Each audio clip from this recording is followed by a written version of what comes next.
Day on this Tuesday. Yes, check your time. A lot of power outages in the Des Moines area over the past several hours. 6:46 right now as we welcome to the desk our buddy, since it is a Tuesday, Ron the Car Guy. Going to give you some advice as to what is going on involving your vehicle. Ron? We're going to talk cars today because that's what we do on Tuesdays. Believe it or not. I don't know anything else to talk about. No, I wanted to, a couple weeks ago we had talked about different types of oil and oil changes and the new requirements coming up that had to be on the repair orders and stuff the end of this month. And I just want to share an experience that we had at Westside Auto Pros last week involving oil changes. And one thing that we do as a business is every quarter we'll do a competitive survey of our competitors. We'll pick one or two items and we'll shop them and we'll mystery shop them, just so that we make sure that we're within the ballpark. Snuff, yeah. Exactly. It's something every business should do. And so last week we did competitive surveys and pricing of our competitors on oil changes. And one of them that we chose was a full synthetic oil change because they're coming more and more popular, and it's one of the more expensive oil changes. Remind me what the difference is. A full synthetic just means better. Better. Yep. More expensive. More expensive too. Costs better, more money. Expensive, but more cars are requiring. Well, they are, and that's one thing that people don't realize is an oil change just isn't an oil change anymore. And there are cars out there. There's manufacturers that require specific oil changes, which is why the law is changing as to the labeling and stuff on the repair order.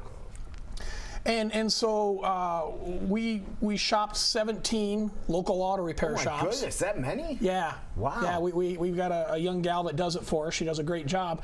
And we shopped 17 local auto repair shops, and we painted the scenario. I have a specific year, model, type of vehicle, this type of engine and stuff. And it's one that should be known in the industry that it takes a synthetic oil.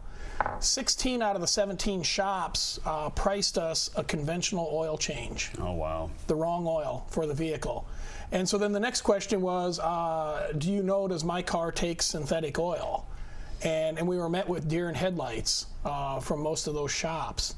And it really, it alarmed me. I mean, I knew this was a potential problem, and maybe it was just a bad day, or maybe it's just the 17 shops that we chose.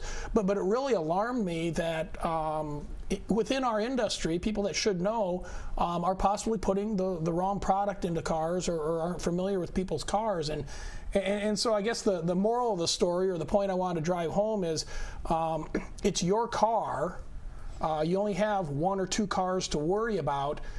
Know what your car takes. And make sure that you're getting what that vehicle needs. Now, these shops you went to, without naming names, were they reputable names? Yeah, they were. Everybody would know if they heard them. I'm Westside Auto Pros. They were my competitors. Okay. I mean, they were. It was a blend of chain stores, dealerships, and independent auto repair shops. Okay. So what's the damage if you don't get a synthetic oil in your engine when you should? That's a great question. We have no idea.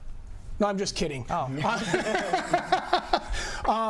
The two biggest things are sludge buildup, and that's a bigger problem now than it's ever been in the auto repair industry, because the manufacturers have extended the drain interval. Instead of 3,000 miles, we're up to 5, we're up to 7, and so there's more demand on that oil that is in the vehicle. So sludge buildup is the biggest problem. And while it doesn't sound that you're like, oh yeah, we got some sludge buildup, there's intricate small passages the size of a pencil lead that control computerized timing and stuff in vehicles, and that sludge is near impossible to get cleaned out of an engine without can block it like clogging an artery. Exactly, and I can't go in and put a stint in your oil passage. I mean, we have to take the engine apart and clean it. I mean, it's a problem.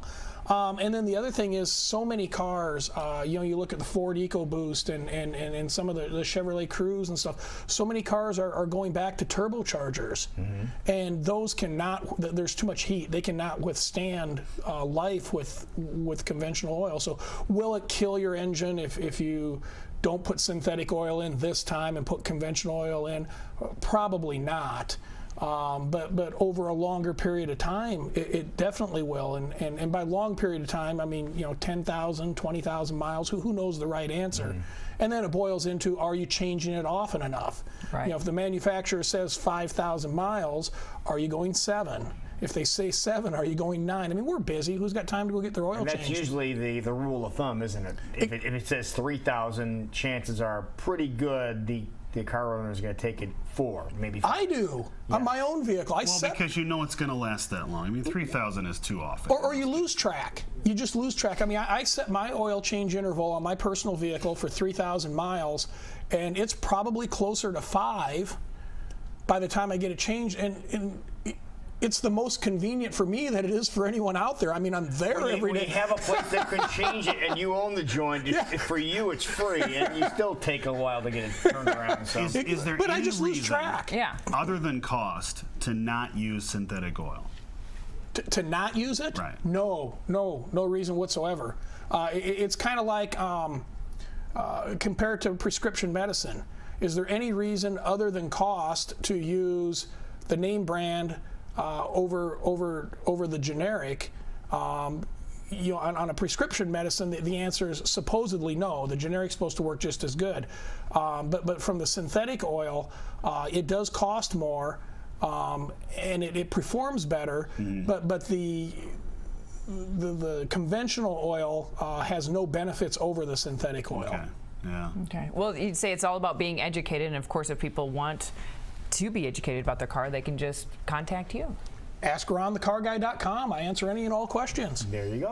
All right, perfect. So again, the rule of thumb: getting your oil changed, 3,000 miles. 3,000 because you're going to go 5. That's what I do. 5. Not that I set a great example. You're going to go 5. But more importantly, know what your car takes. I was going to say, but the thing is, when you go in, know what type of oil your vehicle needs. I know this is silly, but how do you know that? It'll be in the owner's manual, and if you've lost your owner's manual, you can't find it, call me. I'll tell you whether I'm changing your oil or not. Call me up and say, hey, Ron, this is what I have for a car. What kind of oil should I have? And just know your car, because when there is a problem down the road related to that, it's your problem. That's the bottom line. Yeah. Right. And you will answer those questions, and I believe you do have a quick question that you wanted to answer this morning. Oh, yeah. We had a viewer question. This came from Tina in West Des Moines. She sent it. It came through AskRonTheCarGuy.com. It says, hi, RTCG. I have a Nissan Altima. Can't make this stuff up. I have a Nissan Altima. Is that your new title? RTCG. I'll put it at the end instead of MD. There you go. When I run the air conditioning, the air only blows out the vents on the high speed. Is that a wiring problem? And the answer, Tina, is no. It's unlikely that it's a wiring problem. The likely cause is a part that's called a blower resistor. And what that does is the electricity flows through this resistor, which changes the speeds of the fan. And oftentimes what we'll see is that resistor will fail, and the only speed left is high speed because it bypasses the resistor to run that on the fan. Just turns it on. Exactly. But keep in mind, if you have that resistor replaced, the place replacing it should actually do a test on the fan to make sure it isn't drawing too much electricity, because oftentimes what happens is the fan gets old and it starts using too much electricity, and it's bringing too much electricity through that resistor, and it burns the resistor out. So if you don't test the fan, you could end up replacing the blower resistor, and 30 days later it's failed again. Because you replace it again. Yeah. You fix the symptom, not the cause. So, but that's what you're looking at, Tina. There you go. All right. So, FYI from RTCG. RTCG. Well done. We'll be right back.